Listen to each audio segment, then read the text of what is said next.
আলু ভাজা সেদ্ধ করে, আলু ভাজা, মাছ ভাজা, এক পিস মাছে পোষায় না, 2 পিসই মাছ লাগে, আলু ভাতে আর তেল লঙ্কা করে আলু ভাত দিই।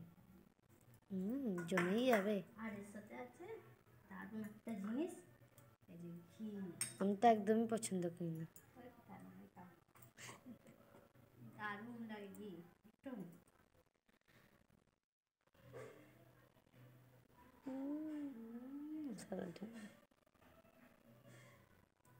এটা নিজের হাতে তৈরি করা এটা ঘি। নিজে বানিয়েছি হাতে ঘিটা। ছোটো মেয়ে দুধ খায়, দুধের সর জমে জমে এই ঘিটা বানিয়েছি। খেয়ে দেখি কেমন হয়েছে।